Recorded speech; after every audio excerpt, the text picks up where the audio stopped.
नमस्कार। नया गाना लेके फिर से एक बार आज तनी वीडियो को लाइक करी, कमेंट करके बताई कैसा लागल हा।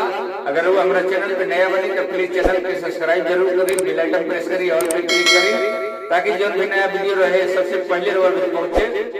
आए वो गाना बात इसी नींद अखियां में न आवे तो हर याद बड़ी सतावे, तू तो बस गई लो जाके लुधियाना में, तू तो बस गई लो जाके लुधियाना में। जंग लागोता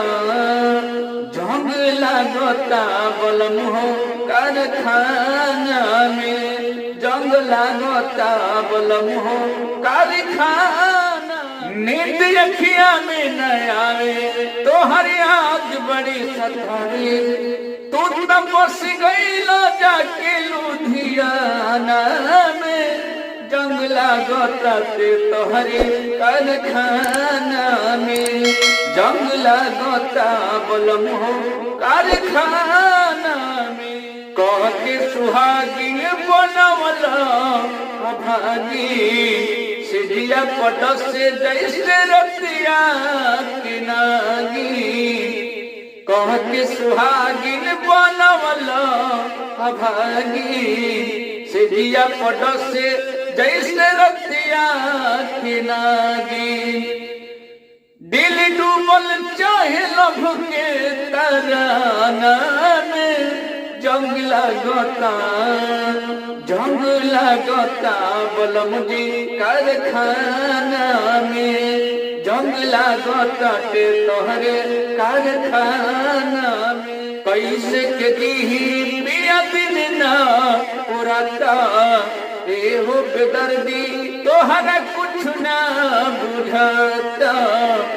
कैसे के दी पिया दिन ना पुराता, ए हो बेदर्दी तोहरा कुछ ना बुझाता। दिन काटी कैसे घरवा के ताना में, जंग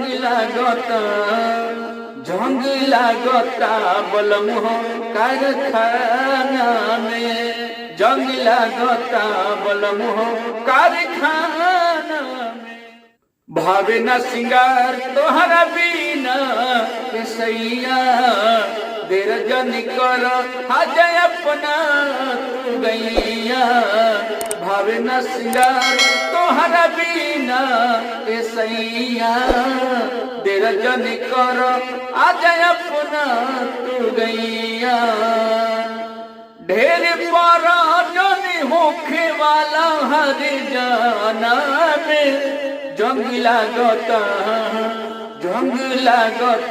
बलम हो कारखाना में, जंग लागोता बलम हो कारखाना में। यह परदेसी अब रहलो न जाता, जल्दी से आ जाए अब मन घबराता।